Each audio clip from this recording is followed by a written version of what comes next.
imirwano ikomeye mu Minembwe ubwo FARDC ubona ko yakoze ibintu bidasanzwe kuri uyu munsi. Ni imirwano ikomeye kandi ikomeje ku mugoroba wo kuri iki cyumweru ku itariki ya 15 z'ukwezi kwa gatatu 2026. Amakuru ari guturuka ku rugamba ku mirongo y'imbere mu bice bya Minembwe by'umwihariko mu gace ka Kalingi aravuga ko imirwano ikomeje gufata indi ntera hagati y'ingabo za leta n'imitwe bafatanya mu guhangana na M23 twirwaneho. Aho rero kuva ku isaha saa 5 za mu gitondo nibwo ingabo za FARDC zatangiye artillery bombardment ikomeye ku birindiro birimo abarwanyi batwirwaneho, bakaba bari gufatanya na M23 ndetse bikaba byamaze kuba bibi cyane. Amakuru y'abari hafi ya hari kubera urugamba twakiriye aravuga ko hari gukoreshwamo combat drone zirimo za kamikazi, heavy artillery zirimo za mortars, rocket propelled grenade, RPG, heavy machine gun ku mpande zombi. Biro ni bimwe mu bikoresho biremereye biri gukoreshwa. Amakuru ari guturuka muri ibi bice aragaragaza ko ibisasu bizagwe mu bice byegera abaturage bigateza panike ndetse no kuhunga kw'abaturage hafi aha hitwa Kalingi. Amakuru aturuka kuri battlefield cyase battlefield situation report twakiriye aravuga ko twirwana bifatanyije na M23 bari gukora defensive position mu misozi ya Kalingi. Ni mu gingabo za FARDC ziri kugerageza gukora offensive move zigamije gusunika izi nyeshyamba ziva muri aka gace. Ingabo z'u Burundi ziri mu gufasha FARDC mu bikorwa bya joint military operation. Ni mu ginyeshyamba za Wazalendo nazo ziri mu bikorwa bya ground asset mu bice bimwe na bimwe. Aka gace kaho plateau Minembwe gafatwa nk'akari strategic high ground kuko kagenzura imisozi hari bihawe uruhande rumwe tactical observation advantage, kugenzura supply routes no kugenzura forward operating position. Niyo mpamvu rero impande zombi ziri gukora combined arm tactics.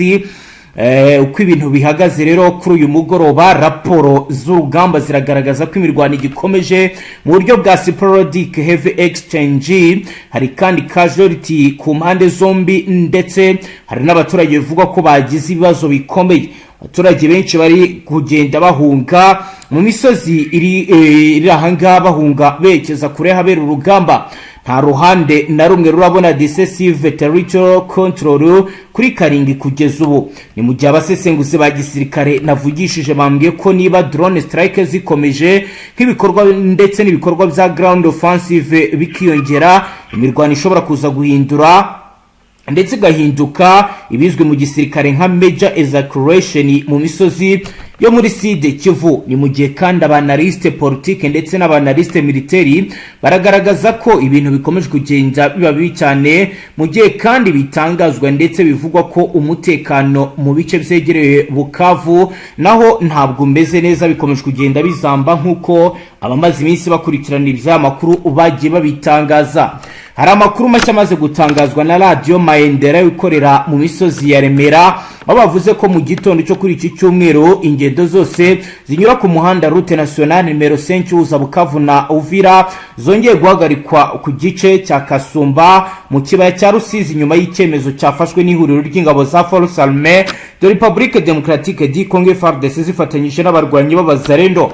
Amakuru ari guturuka mu bice bya Sange ndetse n'abatwara imodoka zitwara abagenzi zikora ingendo Bukavu Uvira baravuga ko kuva mu masaha ya kare ya mu gitondo nta modoka cyangwa moto cy'abanyamaguru bemerewe kurenga iyo barriere aho yashyizwe. Kini icyemezo kibuza abantu bose kuva mu bice biri mu maboko y'inyeshyamba zefuse binjira mu duce tugenzurwa na FARDC na Wazalendo cyane cyane mu mujyi wa Uvira. Ni nakoro bimeze kubava Uvira bashaka kujya mu duce dufitwe n'izo nyeshyamba. Mu gitondo cyo ku cyumweru abagore bacuruza imbuto n'ibindi bicuruzwa abari bagiye ku isoko rya Luningo bavuye Isange batiwe gusubira mu ngo zabo batabwiwe impamvu y'iki cyemezo. Hagati aho abagenzi bari baturutse Bukavu n'ahandi mu kibaya cya Rusizi bagiye Uvira bahuriye ku rwego rwa Sange batunguwe no gusanga umuhanda ufunze bituma badashobora kumenya aho berekeza. Abaturage bo muri ako kace baragaragaza ko iki cyemezo kibateye impungenge n'agahinda kuko ubuzima bwabo bushingiye cyane ku bucuruzi n'ingendo zinyura kuri uyu muhanda route nationale nimero 5. barasaba ubuyobozi bwa leta kongera ingamba z'umutekano kuri bariyeri no kugenzura abagenda aho guhagarika burundu ingendo zabo kuko bishobora guteza ibibazo bikomeye ku baturage. Abasesenguzi mu bya gisirikare navugishije bambwiye ko gufunga uyu muhanda ari imwe mu ngamba zishobora kuba zigamije kugenzura neza urujya n'uruza rw'abantu n'ibikoresho mu gihe imirwano ikomeje kugenda yiyongera, bagatuma rero hadakomeza kubaho ko abasirikare bava mu bice bimwe bajya mu bindi. Ku murongo wa telefone rero turi kumwe na Roko Informa wacu ugiye kutubwira neza ibiri kubera mu misozi y'Iminembwe ndetse n'ahandi hatandukanye. Mutama, wiriwe neza? Wiriwe neza. Ndagira ngo rero tudatinze uduhe situation y'ibiri kugenda biba. FARDC iri gufunga umuhanda, bamwe bakavuga uti ni mu rwego rw'umutekano, abandi bakagaragaza ati haba hari ikindi kintu kigiye kuba. Nk'umuntu uri kuri tero bikurikirana bihagaze gute?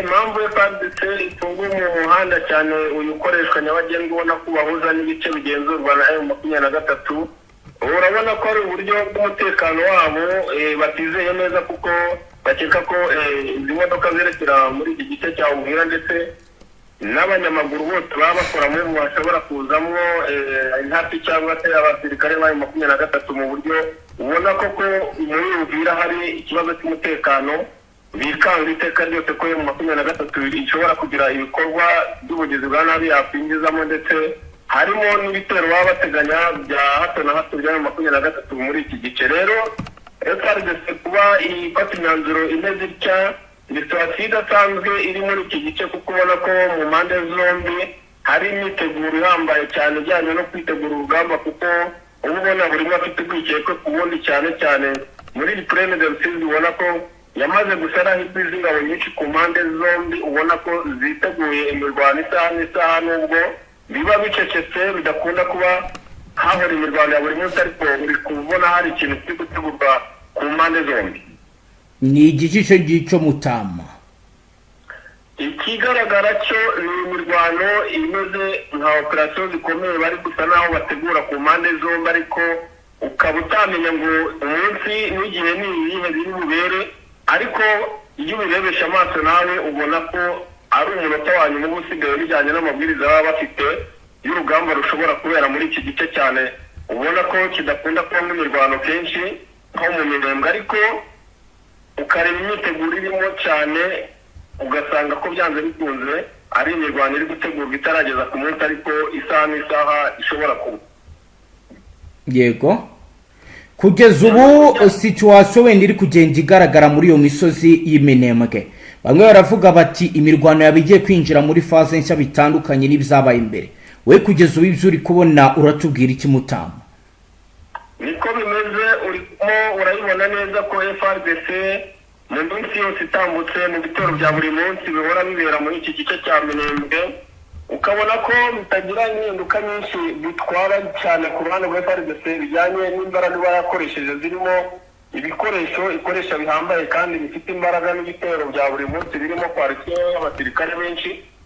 Yego, ubona ko hari ikintu kiri gutegurwa gikomeye cyane, ariko bakagitegurira mu bice by'inyuma, ariyo mpamvu ubona ko izi pozisiyo zisa naho zirebana nayo 23 hano za Kiriba, ubona ko harimo imyiteguro idasanzwe cyane kuri FARDC, ubona ko hari umubiri ishobora kuzabaho y'ibitero bidasanzwe mu mpande zose zirimo M23 mu buryo bwo kugira ngo babashe gusa naho bayinaniza cyo kugira force hindi support bijyanye nuko igice cyose ubona ko gishobora kuberamo imirwano mu bihe bibi. Yego, reka noneho dukomeze turebe n'ahandi ku zindi action bihagaze gute uretse aho muri Uvira?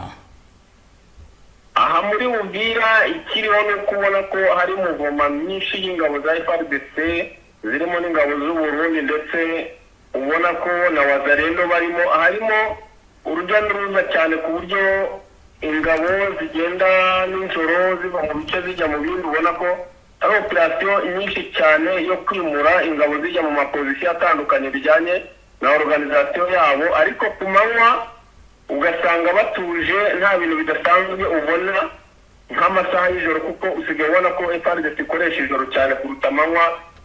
Nk'aya masaha turimo usanga aribwo operasiyo zabo zisa n'izitangiye z'amapatrouille, ndetse no kuba hari ingabo ziva muri pozisiyo zijya mu zindi. Yego, ni ikintu ubona ko irimo gutegura ibintu bidasanzwe, kuko urabizi ko imaze igihe mu mirwano hano, ariko cyane cyane mu Minembwe ubona ko ari imirwano ya buri munsi, ariko wagereranya n'uburyo bamaze kwiorganiza muri ibi bice byose bisatira uko Tanganyika imeze, ukabona ko hari ikintu gishya FARDC iri gutegura simusiga ishobora kuba muri iyi minsi cyane, ugereranyije no kubona ko bisa naho binakomeye cyane bijyanye n'ubuyobozi bugenda buhindurwa mu ma operasiyo ba komanda bo hejuru, yuko byanze bikunze intambara iribuze guhindura isura bitandukanye n'uburyo twari dusanzwe tuyibona. yego, kugeza ubu ku birebana n'urujya n'uruza rw'abasirikare deployment ho bihagaze gute, ibijyanye no kujyana abasirikare babavana kuri access zimwe babajyana ahandi? Update ho nize kugeza ubu.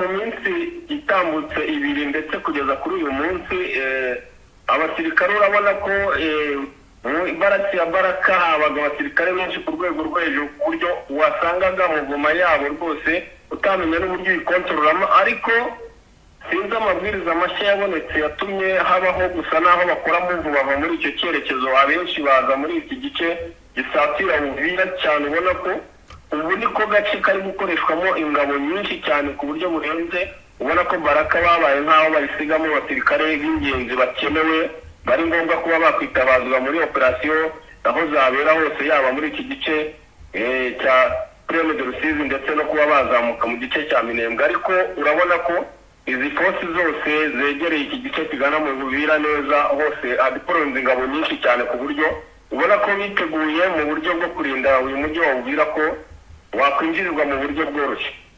Muri Karehe mu buryo ubona ko ari operasiyo bagiyemo ari umusaza, kuko bwa rugato bunini cyane butwara ingabo ziri hejuru ya 300. Rero urabona ko FARDC mu ntasi zayo ziri muri uyu mujyi arizo, ubona ko ari operasiyo 23 imaze n'iminsi n'ubundi zatanze amakuru ku gihe, kuko ubu bwato butaragera mu cyerekezo bwari bugiyemo bwoherejweho drone ibasha gusandarizwa mu kirere cyane n'ubwirinzi bwa M23 ntibyaba igeze ku ntego, ariko ubona ko hari umugambi wo guhitana uyu musaga w'ingabo zari zerekeje muri aka gace ka Karehe.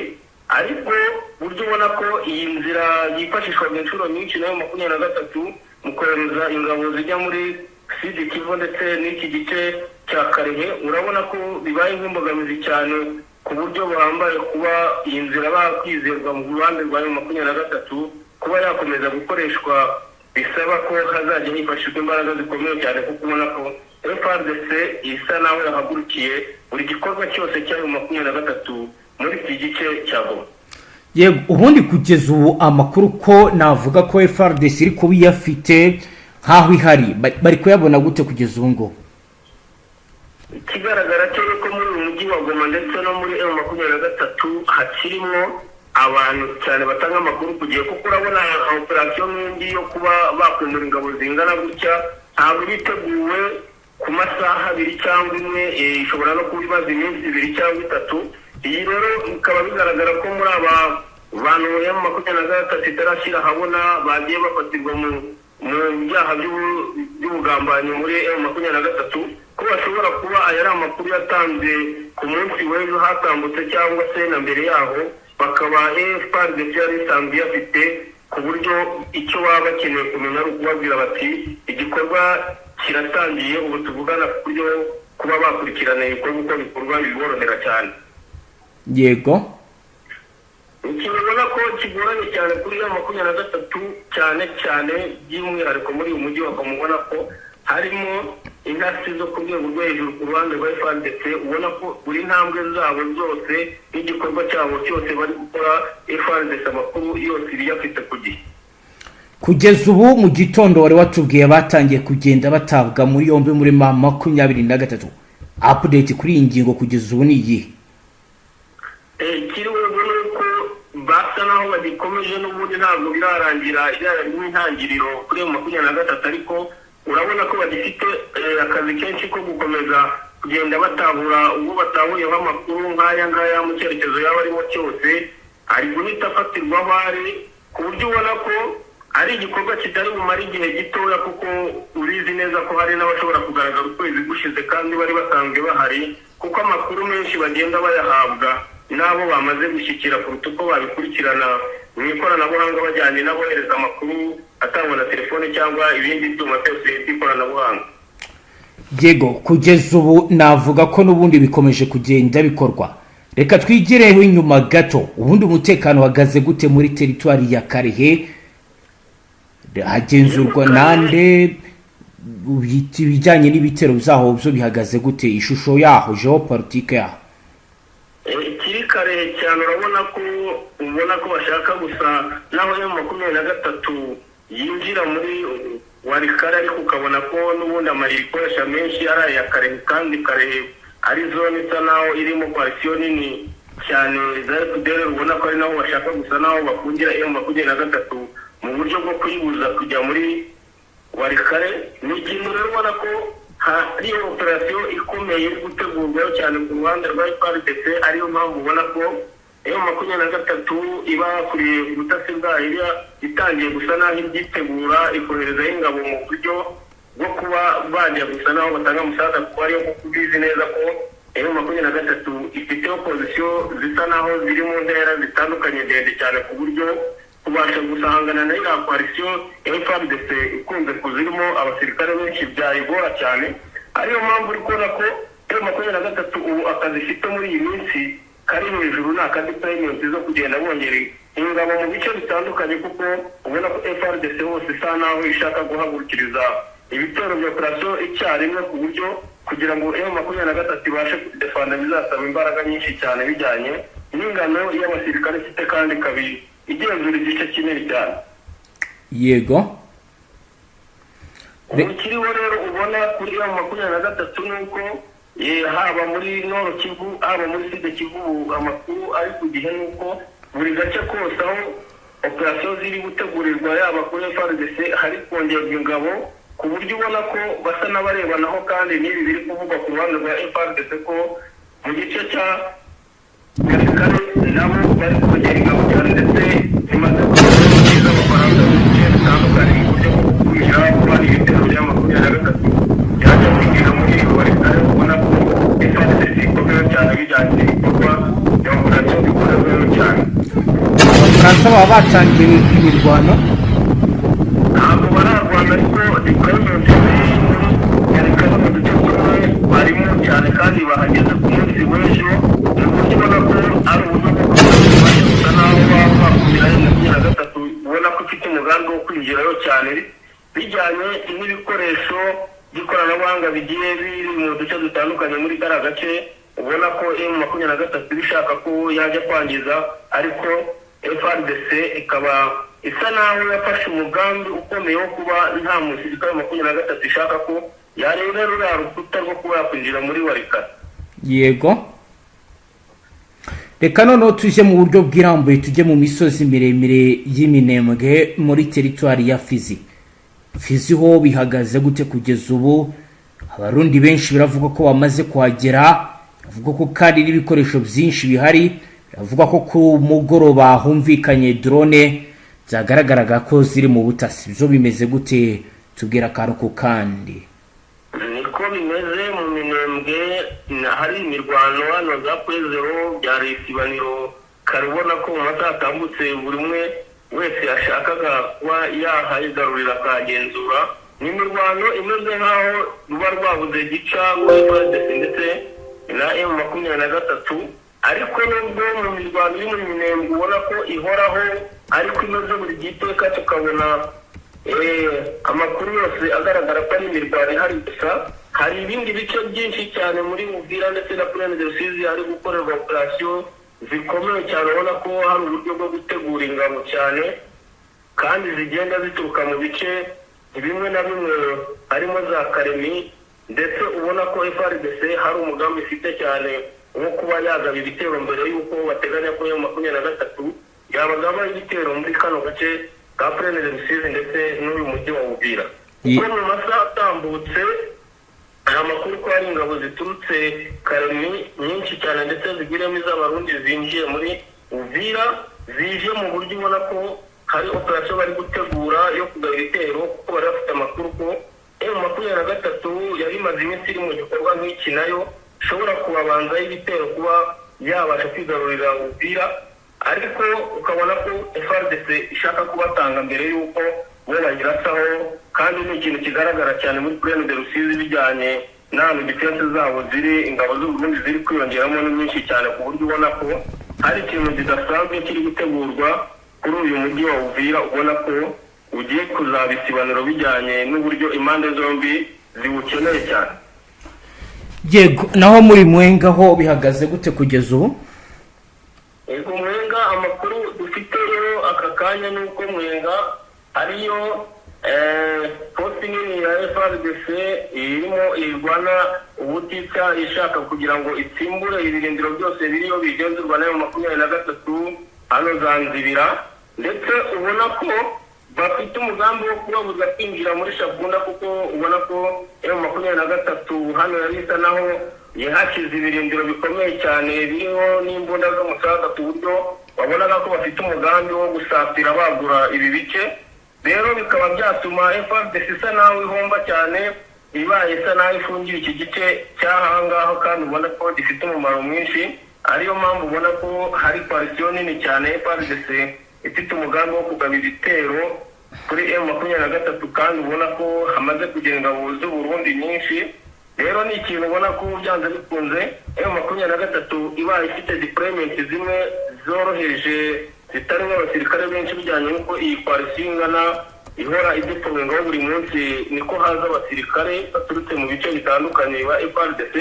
Urabona ko habaho kuba M23 yatakaza ibi bice cyane, bijyanye n'uko ubona ko ahantu bashyizemo imbaraga, kuko bivuga ko nawe cyanshuro barimo kwerekeza muri aka gice.